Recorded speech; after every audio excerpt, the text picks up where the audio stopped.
Okay, so I'm fixing this 8530's air conditioner. It takes a special welding rod to do that, or brazing rod. Where's my brazo? Flux? My borax, where is it at? Right here. It takes a special brazing rod. It's called a silver nickel brazing rod. Get that rope out. Or get the, what do you call it out? Silver nickel. You can use brass, but it isn't as flexible and strong. The strength of it isn't as good. So, do I have enough hose here? Open. Get it untangled there. Okay. So I'm going to do this. Tim, go look for your stuff. Make sure that's pointed up in there while I'm doing this job. What was I after again? Oil charge. Oh, right. Got gas turned on? I'm actually going to use the proper torch tip to do this with, because you don't want to make it too hot.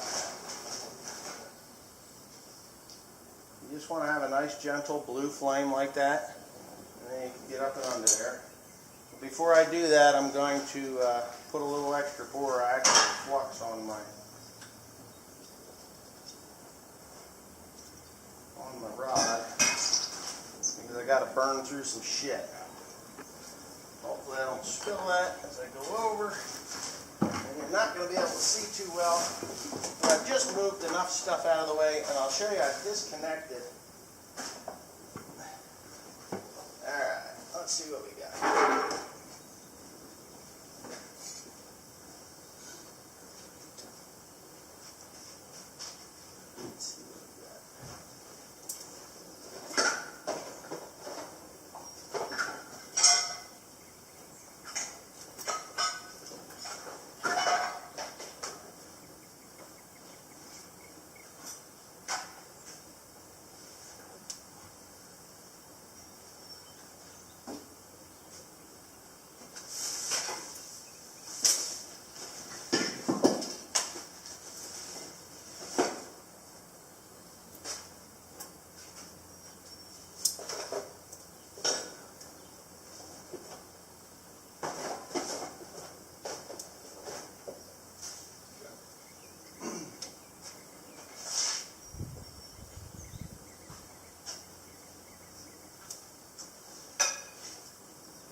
Fell off my bucket.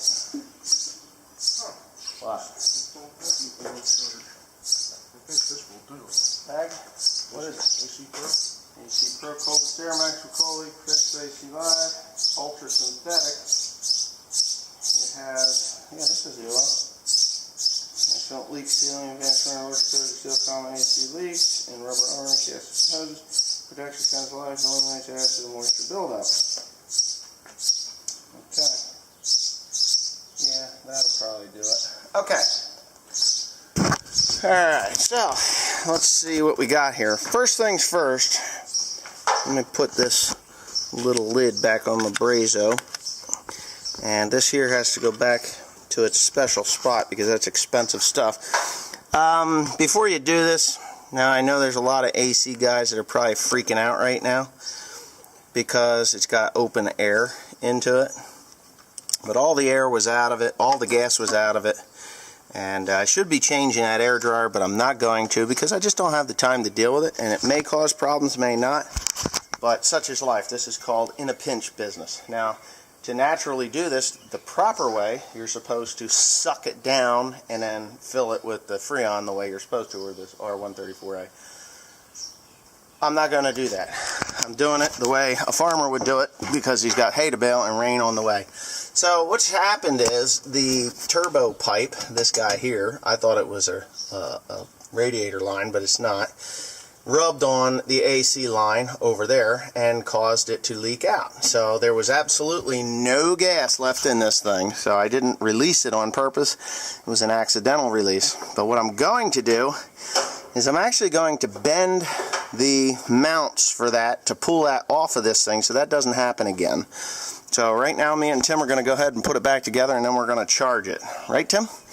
Okay, so you have to disconnect it here, or disconnect it so that you don't have a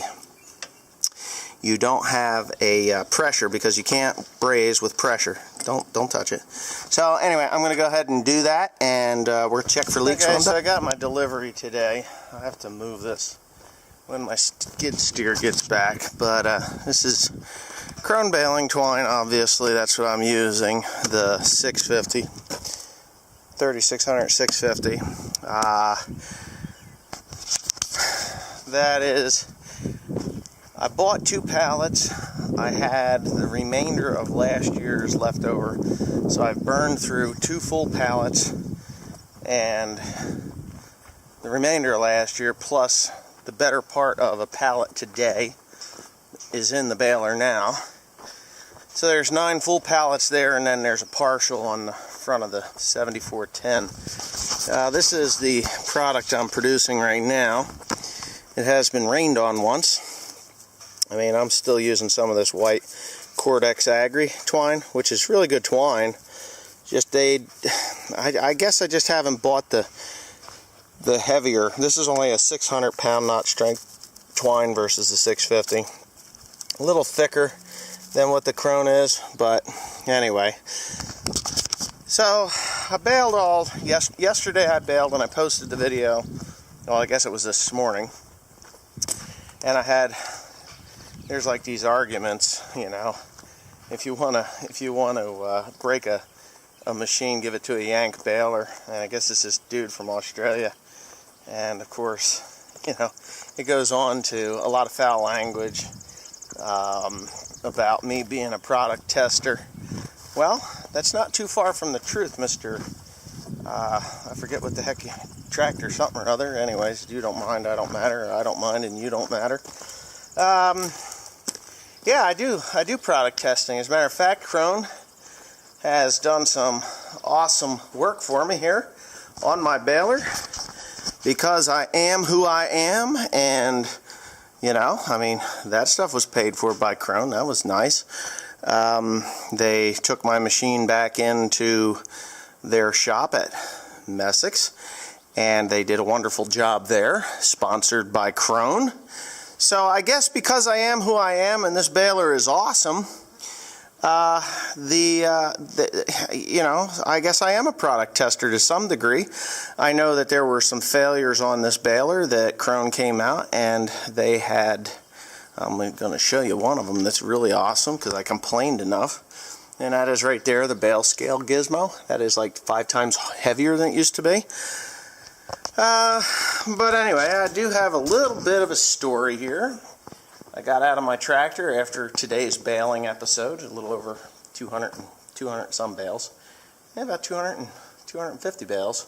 250 bales today. Yeah, I get out of the tractor. After backing it in, I looked to see that I actually touched the pole in the back of the building, because I actually folded the gate up, and you know, if you saw Cotton Top's video, this tractor actually sticks out. This is a 54 by 72 building, and the front of the tractor would almost stick out the front, so I'm about 54 feet wide. So I walked over to the 730 here, and I took a piss, because that's usually what farmers do when they get done driving all day. Get out, relieve themselves, and then, you know, go about their business. Well, I filled the baler with the baling twine, and I'm taking a piss, and I start to hear this really weird noise. I'm going to walk outside here. I mean, it's a really weird noise. I'm like, God, what the hell is that noise? And it almost sounded like when you shut everything off and the pressure's released off the boards of the baler, that the bale stretches, it settles out, and it's subtle, but you can hear it, and I'm half deaf anyway, so it's hard for me to hear stuff, but this thing's getting loud. I'm like, God, what is that? So shook it off, zipped it up, and I started walking over to the baler now. And I got to about, say here, right about here, when the baler jumps up in the air and then drops to the ground because that tire let loose. Now, if I hadn't taken a piss, I wouldn't have heard it. I would have just heard an explosion on my way back to the other end of the property there, or the other shop. But you're not going to be, well, let me get my flashlight out here because, hold on, you're not going to be able to see it. But this tire, it just exploded out the center. The tread wall blew up. I'm a little bit disturbed by it. There's a lot of cord in there. And I didn't run anything over. That was my initial thought process, was holy shit, I must have ran something over, and you know, I ran it over and then it blew up. But the problem with that is I just walked over. I just walked back to the shop where I fueled the tractor up. I put the bale and twine in the thing, and you know, I brought it around here, and I brought it there. I drove it. You can see my tracks here. It's going to cost me about $1,000 for that tire. So anyways, if I'd have walked up to that thing and stuck my head in there to listen for that stretching noise, it probably, this morning's video would have been the last one you ever saw, because it exploded with such an incredible force. It was just unbelievable. So yeah. Wow. I mean, I just drove that thing like 40 miles, 35 miles all the way down here, and did all that work, and then boom, it blows up. But oh well, what can I say? It's gone.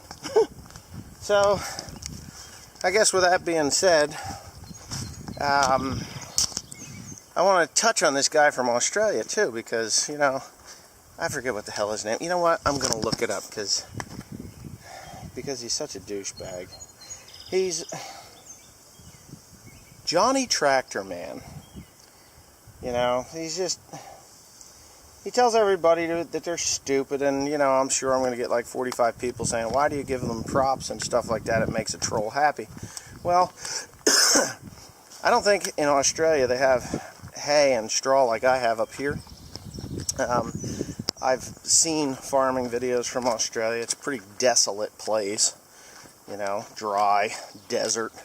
Like, if you get a half a ton to the acre, you're lucky. Can't even grow corn there in most places because it's too freaking dry, and there's just not that much, you know, material there to bale.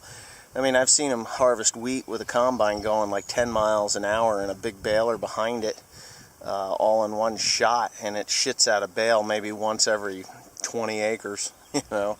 So, I mean, not that all Australian ground is like that, but I do about 5,000 acres in total. 3,500 the first go around, 1,500 on top of that. On a second cut this year, I'm hoping to push it to 2,000 acres, so we're looking at, you know, 5,500 acres of hay. There's not too many farmers that make 5,500 acres of hay in the United States that I know of, maybe out in Colorado or the Midwest, where they turn the water on and turn the water off and go bale hay. Here I got to deal with this shit. I mean, if you look, there's rain clouds and stuff that are forming right now where Timothy's working. But anyways, it's enough of me ranting about that. Thanks for watching anyway.